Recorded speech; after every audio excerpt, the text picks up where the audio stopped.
Olá, galerinha, tudo bem?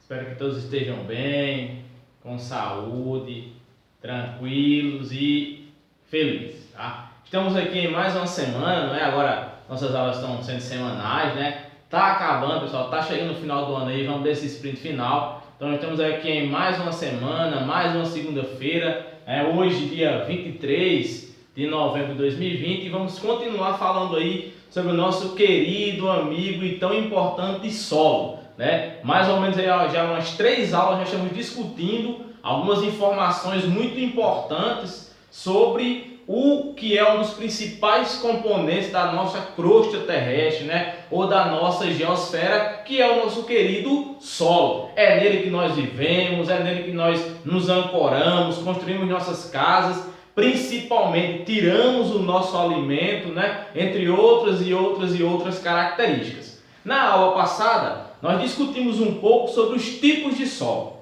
Nós vimos que para classificar o solo eu posso utilizar inúmeras formas, né? Entre elas a textura. E de acordo com a textura, por exemplo, nós dissemos que eu posso classificar o solo de forma bem geral em 3 tipos: solo arenoso, solo argiloso e solo siltoso. Vimos também que tem como eu classificar o solo a partir da sua composição, né? Em solos orgânicos, né? Ou humosos e em solos minerais. E vimos também a importância de se saber as características do solo. Pois bem, hoje nós vamos continuar discutindo esse importante componente da nossa crosta terrestre ou da nossa geosfera. E hoje nós vamos falar sobre 2 tópicos também muito importantes. O primeiro é o perfil do solo e o segundo são os seres vivos do solo, ou os seres vivos que vivem no solo. Tá? Então vamos começar discutindo esse tópico aqui chamado de perfil do solo. Você poderia perguntar, opa, peraí, como assim perfil do solo? O camarada vai tirar uma foto de perfil? Mais ou menos isso.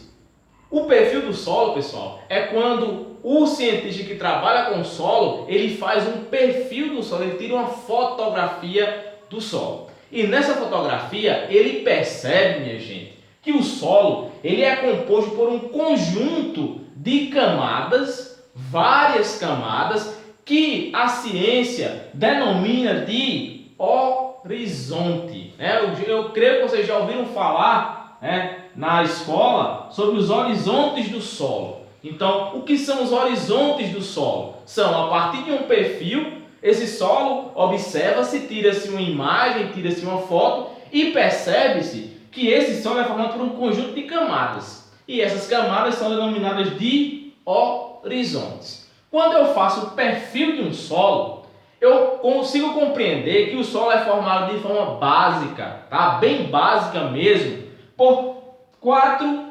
horizontes. O chamado horizonte O, que é o horizonte mais raso, menos profundo. Por exemplo, no bioma Caatinga, onde nós estamos inseridos, nossos solos, tem esse horizonte basicamente com 30 centímetros apenas de largura, da altura de uma régua que a gente usa na escola. Abaixo dele nós temos o horizonte A, depois abaixo o horizonte B, também conhecido como subsolo. Por exemplo, é onde está alguns lençóis freáticos, as águas subterrâneas. Nós já discutimos isso há um tempo atrás. E, por último, nós temos a rocha matriz ou a rocha mãe, que nada mais é do que a rocha que originou ou que ainda está originando esse solo por meio do desgaste dela, por meio do intemperismo, que nada mais é do que a transformação da rocha em solo pelo seu desgaste. Tá? Então, quando a gente tira uma fotografia de perfil do solo, nós observamos que ele é formado por um conjunto de camadas e essas camadas são denominadas de horizontes.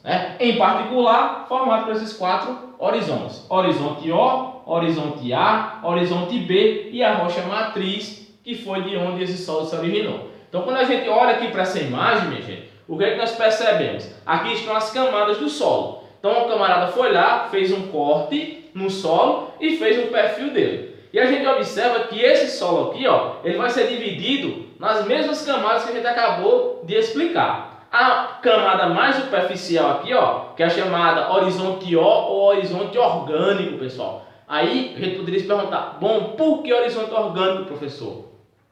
Percebam que aqui o solo ele é escuro. Isso quer dizer que esse solo aqui, no horizonte orgânico ou no horizonte O, ele é rico em matéria orgânica, tá? Matéria orgânica é essa necessária, essencial para o solo ser fértil, né? E qual é a importância desse solo ser fértil? Ele sendo fértil, o que se plantar aqui se dá, né? Então, se planta-se o arroz, se planta-se o feijão, planta-se a melancia, planta-se a acerola, a goiaba, a manga, e ela consegue se desenvolver. Por quê? Porque a planta retira os nutrientes do solo, principalmente desse horizonte O ou horizonte orgânico, formado basicamente por matéria orgânica. E também, ó, é o mais próximo à superfície. Abaixo dele nós temos o solo superior, depois nós temos o subsolo, uma parte chamada de material paternal e por último a rocha matriz, a rocha mãe, aquela que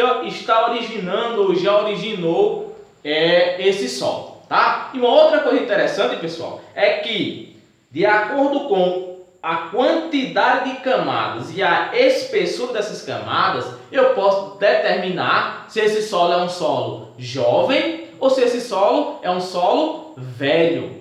Imagine aí, a gente determinar a idade geológica de um solo analisando seu perfil, muito parecido com o que a gente faz com as fotografias, né? A gente pega a fotografia de uma pessoa jovem e de uma pessoa velha, a gente consegue distinguir bem. Então, com o solo, como é que se faz? Pela quantidade de camadas. Então, esse daqui, por exemplo, tem 1, 2, 3, 4, 5, 6 camadas. O que a gente mostrou aqui teria 1, 2, 3, 4. Quando eu comparo os dois, eu posso dizer o quê? Esse solo aqui é mais velho do que o perfil desse solo. E um outro detalhe interessante é quanto à espessura dos horizontes, né? Percebam que os horizontes aqui são bem espessos. Isso também quer dizer que esse solo já foi formado há milhões e milhões de anos atrás. É um solo velho, né? Um solo antigo e também é um solo relativamente profundo, tá? Então, essas seriam as principais informações sobre o que é o perfil do solo. Então, de acordo com a quantidade de camadas e a espessura, eu determino a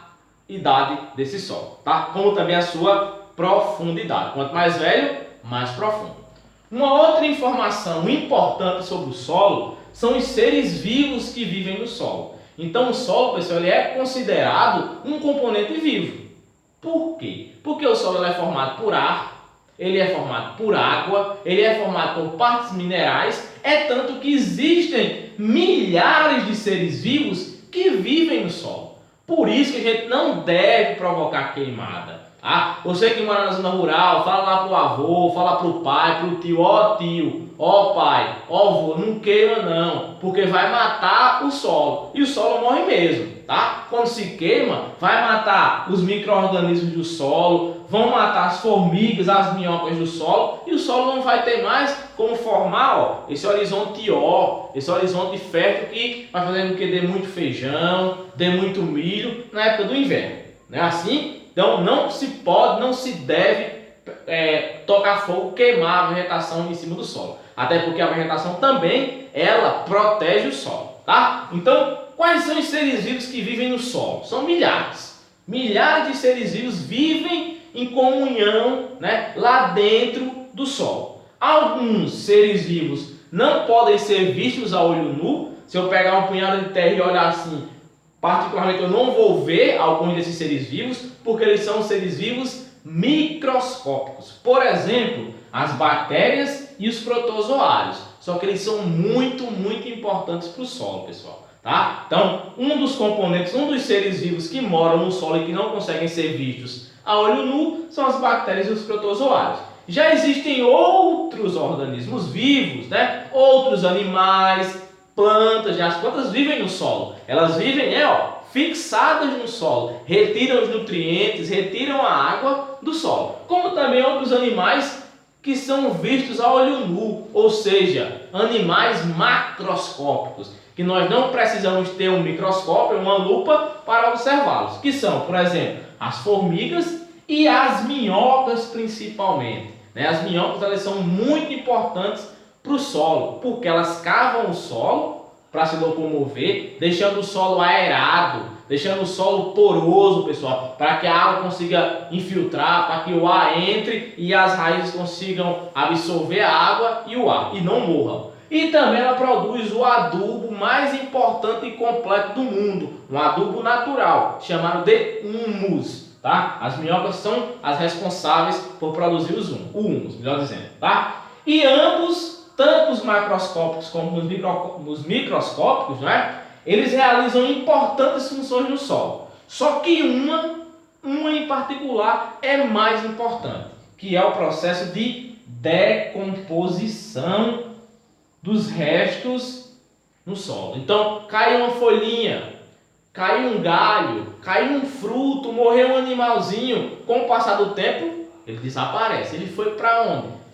As bactérias, os protozoários, as formigas, as minhocas e os outros organismos que vivem no solo decomporam ele e transformaram ele em matéria orgânica, transformaram ele em alimento para as plantas. Olha que interessante, tá? Então, isso aqui são algumas informações sobre mais de 2 tópicos tão importantes sobre os nossos queridos, amados e tão importantes solos, né? O perfil, que são as camadas, os horizontes, né? Horizonte orgânico, O, horizonte A, B, rocha matriz, né? E os seres vivos que ele possui, ou que nele moram, no solo, né? E a importância de se cuidar tão bem desse solo, tá? Então, por hoje é só, pessoal. A gente vai ficar aqui com esses 2 tópicos como revisão. Peço encarecidamente, pessoal, façam as atividades, mantenham as devolutivas sendo entregues aos professores, pessoal, para facilitar a nossa vida quando a gente retornar às aulas, tá? Então procurem fazer,